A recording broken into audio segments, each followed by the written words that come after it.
You guys, we're here, it's happening. How are you? I'm Yvette Nicole Brown. Thanks for coming, you guys. We're about to start the most amazing panel at Comic-Con. I don't care what anybody says. So let's get started. Where are all my one-sirs? All right, you guys, I want to just get started and just bring everybody out. So we're going to start with the creators of this fabulous show. Let's bring out Eddie Kitsis and Adam Horovitz. Hello, handsome fellas. Next we have the one that is charming and wonderful, Mr. Josh Dallas.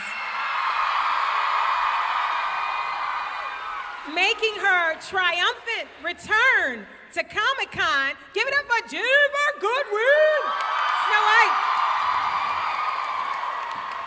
Next we have the roguishly handsome Captain Hook, Colin O'Donohью. Please keep your applause going for the beautiful and newly dark Emma Swan, Jennifer Morrison. We have the vivacious and redeemed evil queen, Lana Parria. We have the man who only takes for the good of others, our Robin Hood, Sean Magуайер. We have the beautiful one who makes us green with envy because of her talent. Bring out Rebekka, the Wicked Witch. Please say hello to the winsome and graceful belle, Emily de Rävin. And last but not least, the man whose heart is now as white as snow's last name, Rumpelstiltskin himself, Robert Kарлaйл.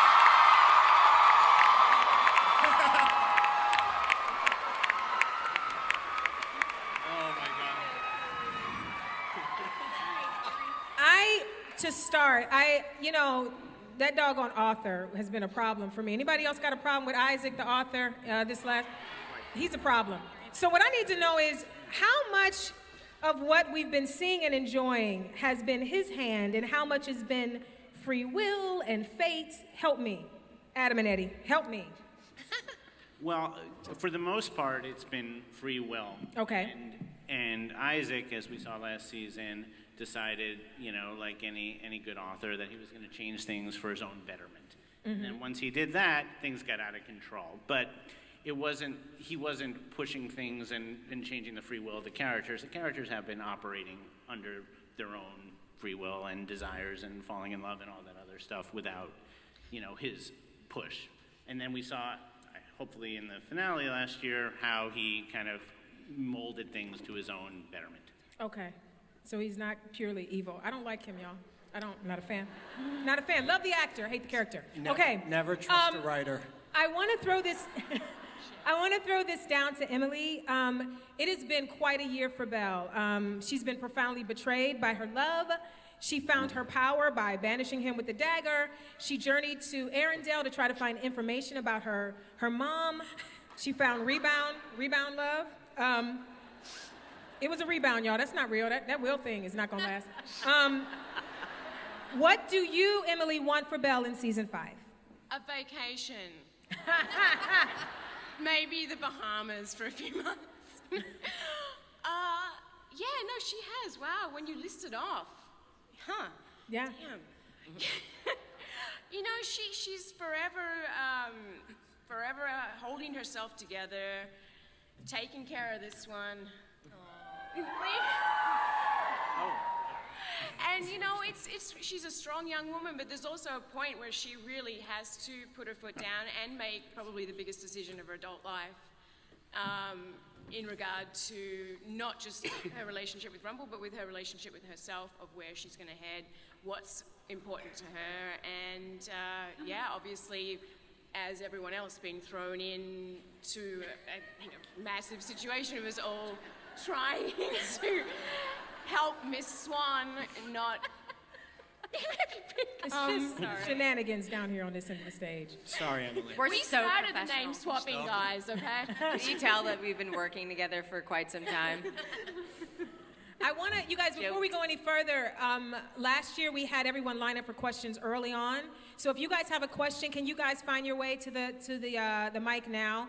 Well, I mean, you don't need to run. I just safely. I don't know. I think she should be first. She is working for it, you guys. She wants it more than you guys do. Okay. Robert, when we talked last year, you and I, when we talked last year, you said that Rumple was an addict. You said that he was addicted to magic and to power. So now we see that he's kind of lost both. So how do you think he's going to deal with the loss of the two things that he loves the most, or he's addicted to, I should say? Well, it's a difficult question to answer, really, without giving too much away this time round. But the incarnation of Rumple this time around is slightly different from what you guys have been used to seeing. He has lost his mantle as the Dark One. But that's not to say that he still doesn't have that same kind of trickery about him. He certainly still has that. Adam and Eddie are the ones to ask about how this thing's going to go. And as regards Mr. Gold, he is presently in a coma, so he's not doing too much. Since we're going to stay in the loss area, I want to come down to Miss Lana Parria. I'm going to jump around. I didn't jump over those two wonderful newbies. I'm coming back to them. I just got this question for Lana. Okay, all right. Oh, thanks. Lana, this year we got a further glimpse into what Regina has been through in her life. Even the author said that out of all the characters, Regina has been screwed over the most. Yeah. I was moved by the realization that even your mother, Cora, told you, you're not going to be happy. You don't know how. So how does this affect Regina's book? I know, it's horrible. It's her mama. How does it's made this for affect, a very difficult life. Yeah. How does this affect Regina's way of looking at life and what she thinks is possible for her? Well, I think she deep down felt at one point that she can never truly be happy. And that's why she was so bad and evil and committed all these horrible acts. But it's being surrounded by the heroes, I guess, that have, and really Emma and Henry, that have changed this sort of perception. But hearing that for her growing up by her mother and her father wishing happiness upon her and her going in an opposite direction, she's come full circle. But I think it's having the familial support that has really given her hope. And she found love. Aww. Well, I mean, since you didn't... I think she's really now starting to embrace it and accept that she can be happy. I mean, since you threw to him, I was going to go to him later, but he's right there. I want to know, this is a tough one. Sean Magуайер, who do you think is Robin Hood's true love? Because I see the connection that he has with Regina, but, you know... Colin, stop looking at me. Listen here, Rebecca. Rebecca? What we do off camera. Don't you start, Rebecca. Don't you start, Rebecca. Look, there's some stuff, there's trickery, there's been some trickery. Are you asking me my personal this. opinion? I would like Very you to answer carefully. as yourself and the character, please, since you brought it up as an option. I only go by what Adam and Eddie write. Good answer. And the way that I've read it is that he's pretty madly in love with this one. That I may be wrong, all right. but that's I can how deal I with interpreted it. This one's just a meanie and rather deceitful. Yes. I'm still gonna hold off on Rebecca. I need some time before I get to you. I gotta get my mind right, girl. I gotta get my mind right. I'm gonna bump over to something that was very delightful for me this year. I loved everything you guys did. I loved the show. I'm a oncer. But my favorite scenes this season have invariably involved Jennifer and Josh being horrible. Snowing's descent into criminal mastermindom has been just my favorite thing. I wanted to know, how much fun was it to portray the darker sides of Snow and Prince Charming? Y'all were wretched I at could times. do that all day, every day. Every day? Like in real Even life? at home. I would like to give an answer full of artistic integrity, but the truth is I mostly break out into giggles because it's so much fun. The cameraman's confused.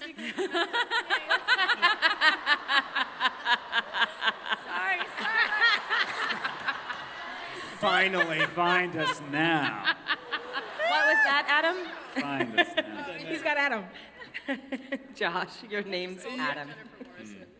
What? You have Adam Horowitz in front of you. Adam, how was it? Adam, how was it for Josh to be evil? It was good. Yeah, it was great to be able to explore a different side of him for sure. And if we get the opportunity to go back there, it would be great. Yes, please. Great fun. Yes. I think Josh really liked the guy liner. I think he was happy to have the guy liner moment. The guy liner. Guy liner. Hey, I was against the guy liner for a long time, but now I kind of like it. We Even at doubled home? down on the guy liner. We Kinda said, like- Josh, more guy liner for you. More and he man loved era. it. Whoa.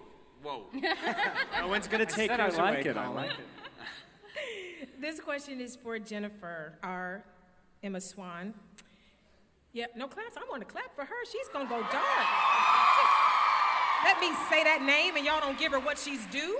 Okay, Jennifer, Emma finds out this season, that last season, that being good and the savior was not exactly born in her, that there was some trickery by these two that caused it to be so strong. Has that affected her confidence in being the savior and what she means to the residents of Storybrooke? Finding that Yeah, out? I mean, I think a lot of season 4 was about her confidence really being shaken, because when you believe that you've overcome obstacles on your own, you believe that you've found that strength within yourself. And so not only did it feel like a betrayal to think that her parents, who she'd built up to be these really idealistic, Right.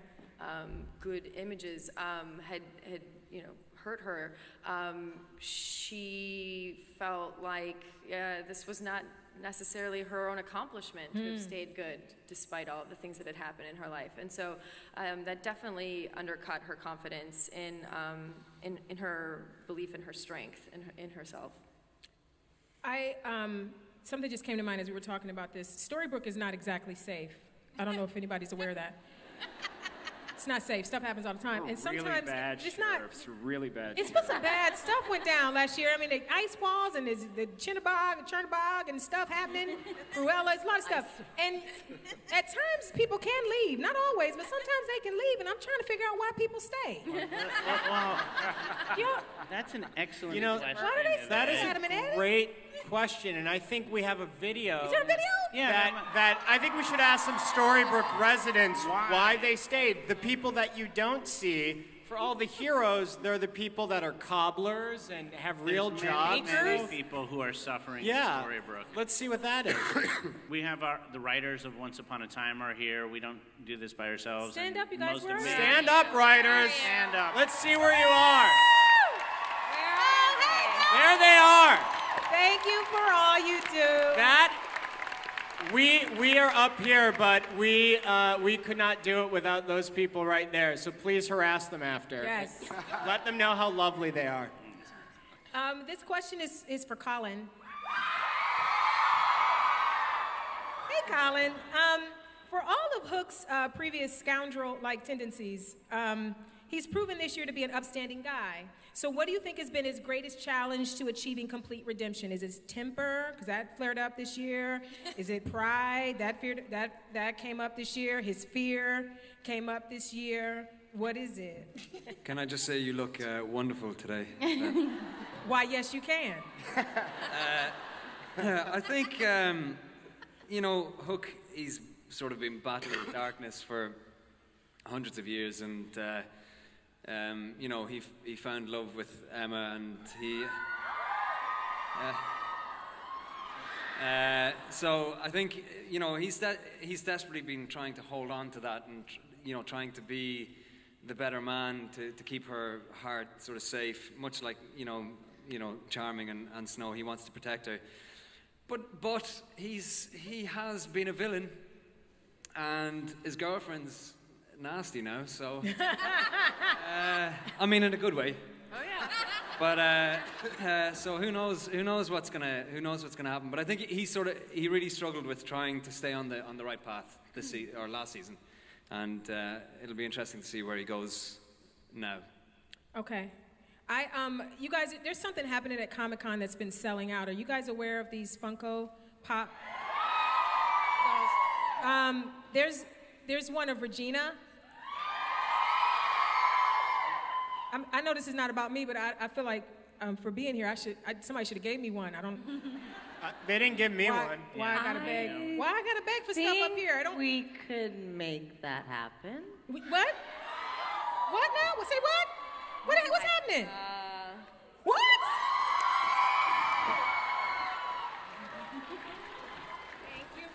Hey, there will be a set of 6 Once Upon a Time Funko Pop dolls available online and in stores early October. So Oncers, let's show Funko how strong we are, and let's buy these and have them sell out. I can tell you they're actually already available for pre-order online because our son already has a set coming. There was supposed to be one of me. No, there wasn't. Cute. Before we go to the audience questions, will be next. I gotta go down to Rebekka. Hi, Rebekka. Hello, gorgeous. You scare me a little bit. I'm a little scared of you. I mean, don't look at me like that. You should be scared. I should be scared.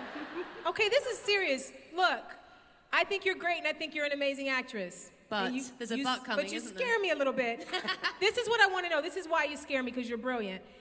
Zelina has been a bratty child, and on a dime, she has shifted to being the most evil, scary, wicked thing you've ever seen. I'm an actor. I'm a hack. I'm not that great. I'm not as great as her. But I know as an actor, it is very difficult to make that turn. So I want to know, what has that been like for you as an actor, as a thespian? It's on Once been Upon a Time. wicked. It's so much fun. This is the best character I've ever played in my life. I love playing someone just so batshit crazy. It's so much fun. Selena is a complete psychopath. This is the best thing that's ever happened to me. I think the reason it's so easy to play someone so awful is because she thinks she's delightful. She's totally incognizant of the reality of who she really is, and she is on a mission. She believes she's her own hero. So I just trust in that rather than trying to play awful. I trust in the fact that she needs to vindicate herself and find her own happy ending because she feels incredibly wronged, and she is on a mission to get what she truly deserved, and she believes she's right. Tell me this. I notice things, you guys. I'm a nerd. I watch really for the minutia. Zelina's been looking at us directly in the camera, has she not? She looked at us in the hospital, and she looked at us in that mirror. You guys notice she looked right at us? Did I? I'm not crazy. Go back and get your DVRs going. There are 2 moments when Zelina looks into your soul. I'm not kidding. She did it in New York twice. When she's in the hospital with Rumple, she looks right down the barrel, and there's a moment when she's hugging Robin Hood. She's hugging Robin Hood, and she looks in the mirror, and she looks into your soul. Go back. I felt like she was looking right at me too. I know I didn't miss this. All right, this is my stuff, but I got to get my stuff out. This is my time with him too. Okay, let's go to, you did that, I know you did. No, when that was a really fun day at work when Sean had to kiss everybody in the room. And there was this moment where we were like, switch, so we like made Mary and me were all kissing, and there was a mirror right there. I'm like, oh, that would be really sick and twisted if I just like opened my eyes and looked at the mirror. I'm telling you, she It made did it really, really twisted. She looked right at us. Okay, let's go to an audience question. Are you there? Hi, honey. Hi, I'm Katie. Hi, Katie. My question is for Colin. If the author was real and you can have him change one thing about your life, what would it be? About my life as Colin? Or about my life? Wow. Jeez. Woo. Deep. That's deep. Let me answer that as Captain Good Hook. luck with that. I think I would like to have 2 hands. I think that would be probably the thing I would say is, dear Mr. Author, please could I have 2 hands so I can feel something with my left hand. So, hey. Stop it. I genuinely actually didn't mean to make a joke there. I'm just incredibly funny. Let's do, y'all don't even know. Okay, can we do another? Let's do another. Hi. This question's for, my name's Marissa. And this question's for Jennifer. So since Colin, you have to fake an accent in your show, I wanted Jennifer to try and do the Irish accent. Yeah! Well done. I think we all would. Well done. Starting with easy questions. Let's be having you. Let's be having you. Irish swan. Let's be having you. Say, conoscitati. What was that English? Conoscitati. Yeah, conoscitati. Say it again. Conoscitati. Conoscitatu? Yeah! That's Irish for how are you. Oh, So that's Conoscitatu. Conoscitatu. Conoscitatu. And scene. Let's do one more since we have the light. Go ahead, honey. Hi, my name is Jane Marie. My question is for Jennifer, and I wanted to know what your reaction to the season 4 finale was. Yeah, I'm really excited as an actor to be able to start season 5 of a show doing something brand new is so exciting. And I've been so enjoying playing Emma and everything that's come along with it. But now I get to sort of try something totally new and different, and I get to have the fun that these guys have been having. There is some fun to the villainy, and I've spent the whole hiatus kind of digging up my thoughts about it and figuring out what I want to do with it. And yeah, I'm just really excited. I think it's a really great thing. And I think that also, Emma went through a lot in her life. And she had a tough childhood, and she's had to overcome a lot of things. And she's always tried to be the bigger person, and she's tried to be the good person. And now that she's tethered to the darkness, she's sort of free of that. And I think that in that space, she's going to face some of the darkness in herself and figure out what that means and figure out how to truly overcome it instead of just repress it. So I'm excited to see where this journey takes her. I think this is a great time to segue into the dark elephant in the room, the swaniness of it all, the dark swaniness of it.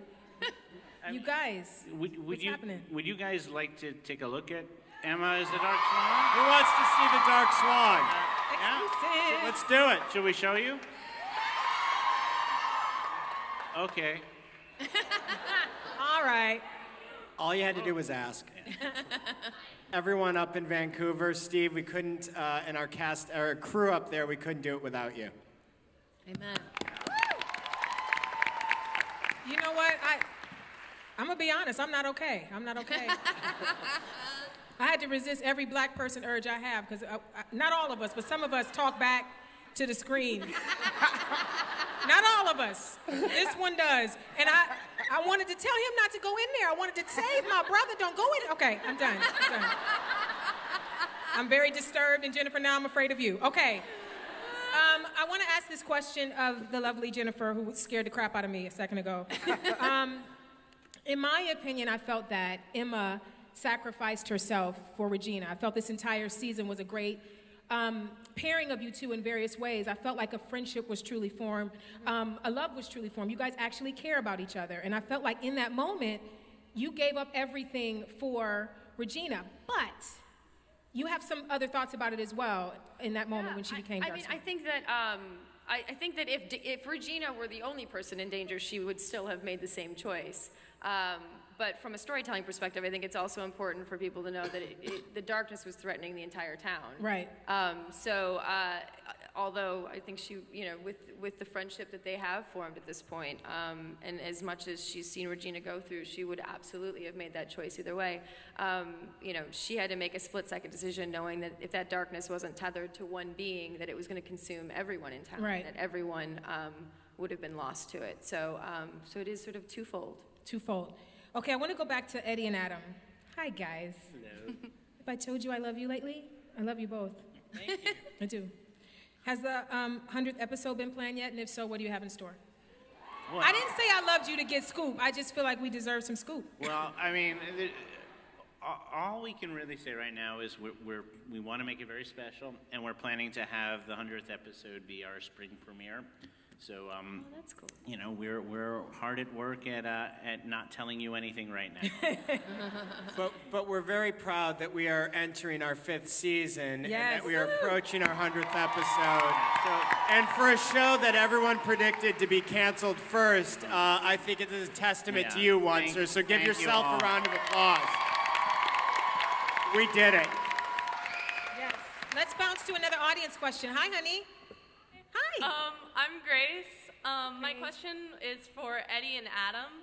As someone who's made lifelong friends through the fandom, what do you think it is about this show in particular that makes these strangers into a family? Yeah. Oh, that's really wonderful to hear.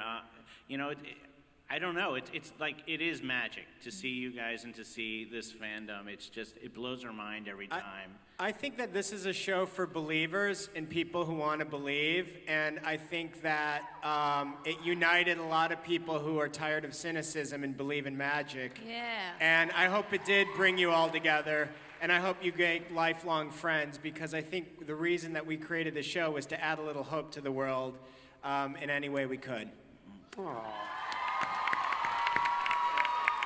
This question is for Jennifer Gudwin. Yes, she's amazing.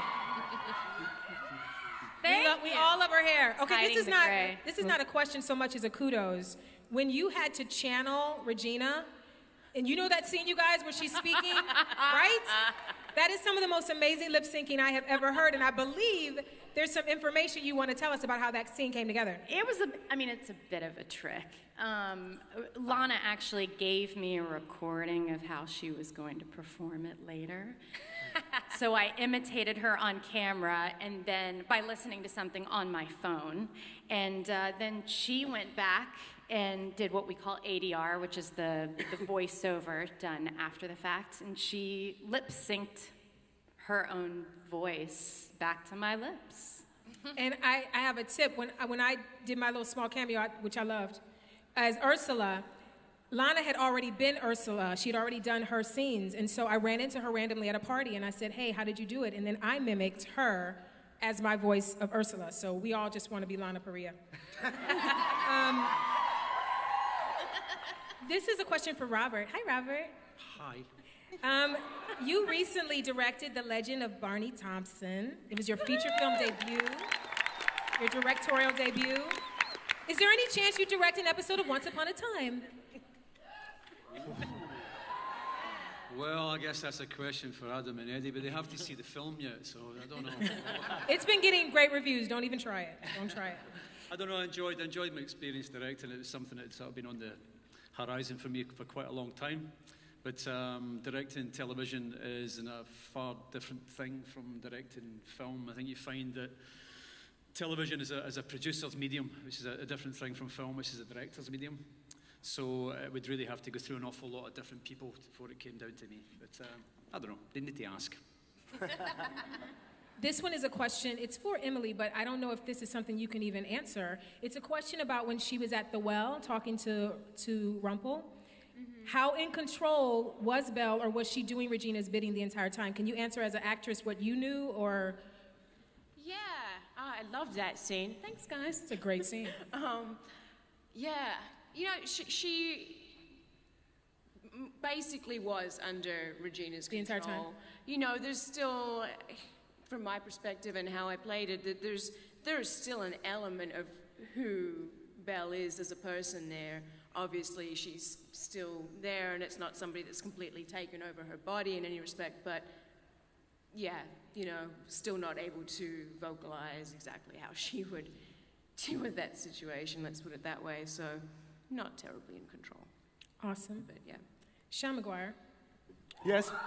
Thank you. He's gotten himself into a bit of a pickle. I've been a fan of his since Eve, by the way. It was a sitcom he did. Yeah, y'all know. UPN, it's long gone. He's in a situation now with Regina and Zelina, and I found Robin Hood to be a very honorable man. So what is the honorable decision in this? He's got a baby coming. Well, he's in love. I think it is complicated, and I think that you know, when you have a situation like this, the best way to deal with it is to go on a show like Maury Povich and just have him figure it out for you. Because then you can just sit back and go, I don't know, I like them both. You know? No, I think he's in love with Regina, Right. and you know, I got a lot of flack, or Robin Hood got a lot of flack for impregnating Zelina, but he didn't know he was impregnating Zelina. He thought it was his wife. He was trying to do the right thing and trying to be honorable, Right. even though he was in love with Regina. He thought, oh, I'm in this new world, I'll be with my wife, I'll do the right thing, and then turned out it was her. Sorry. So it's caused a lot of problem, but I'm pretty sure Adam and Eddie will figure a nice, By the way, perfect way. thanks for spoiling the Maury Povich review. Oh, sorry. I tipped it, didn't I? Sorry.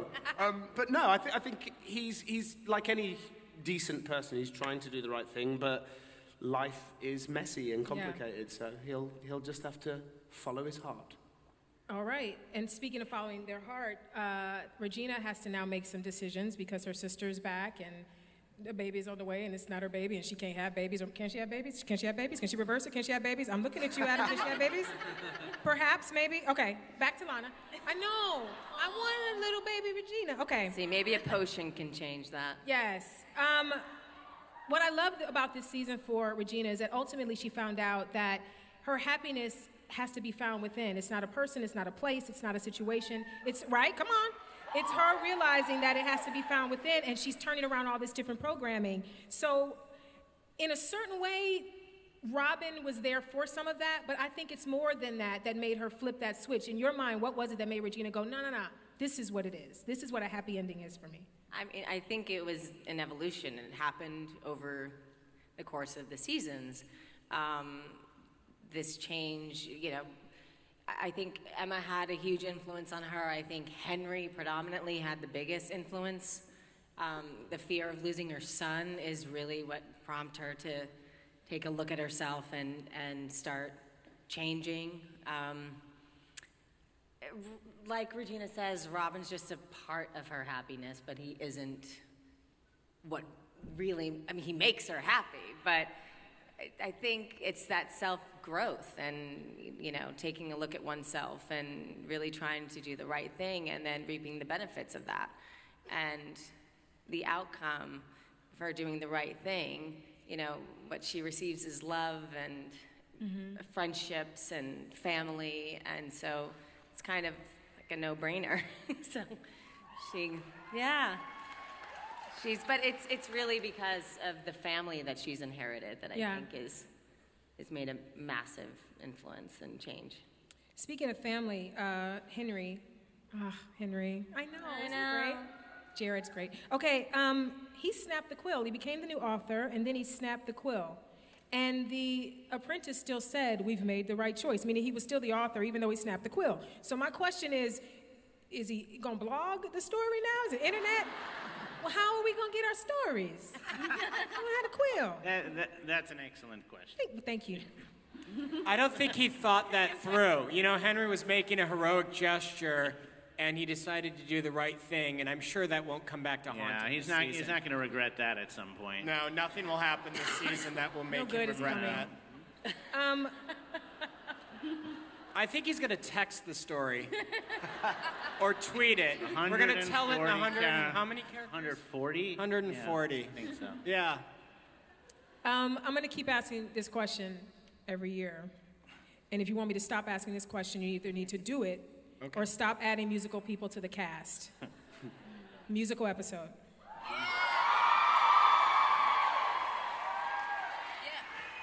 Look, man. I mean, look at these people, they want it. You got Sean, got Colin, got Josh. There's so many musical people.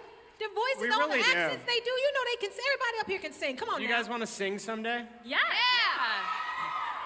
They want to do this. Well, you know what? It would be great to do a musical episode. I don't know really even where to begin. You know, Does anyone have any songs? are there any Any songwriters Once Upon a out Time there? songwriters out there? It's beginning to look a lot like A Dark Curse is Coming would be, I think, what we would open with. And then go, you know, Purple it's time Smoke. for grannies. Purple Smoke would be a good title. I have a quick Camelot question. Does this exist in the same time that Killian was in the Royal Army, Navy? Is it possible? Camelot is Colin? going.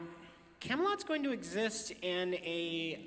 Adam, why don't you answer that because I don't know how to say it. Camelot exists in a parallel timeline Parallel with timeline. everything. So it's existed, and how we portray it and show you, you'll see that it's existed long ago, short ago, present ago, and Short maybe ago. in the future. Okay. But yes, it may have coexisted with that time period. Okay. And this is another question I got on Twitter from a lot of people. Is there an illustrator of the storybook? Ooh, illustrator. You guys, look, there's pictures. It's not just words, it's pictures too. Isaac didn't look like he was. This year, the search for the sketch artist is on. Send your resumes. Good question. We got to look into the illustrator. I want to ask this question for Jenny and Josh. This is a quick one. We're going to do this quick. How has being parents in real life changed how your parents on Once Upon a Time? Go. How's being parents changing your You didn't hear me, Josh? changing your life is They're so tired they don't understand the question. A lot So less tired. sleep. A lot less sleep. No, it changes everything. It changes how you think about everything. Literally everything. The world, what you do. See your heartbeat outside of your body. It changes yeah. the stakes, I feel. I mean, I don't have to imagine anything now. Any threat to Emma and I have a full-blown panic attack, just as I would. We're all over there. There's a couple of housekeeping things I want to do. First of all, I want to tell you that those of you in Florida, in Lake Buena Vista, Florida, Mr. Gold's pawnbroker antiquities dealer storefront display is open at Disney's Hollywood Studios. That's the first thing. Second, we did not get a lot of questions in from the audience, and I'm sorry, but there was a reason I didn't pick a lot, and the reason is this. The next 10 people that were in line are getting tickets to the signing. So I didn't call you because I wanted you to get to meet them. Now you love me. Now you love me. Okay. And I wanted to, and you guys wanted to say one more thing. Yeah, there's one more thing we want to show you. So if you just hang around, it's a little bit of a surprise, we hope, and we hope you enjoy it. It's a little peek at something we're going to be doing in season 5. And thank you all for coming. Thanks and for coming, all you for guys. watching. Thanks, guys. Thank you, guys.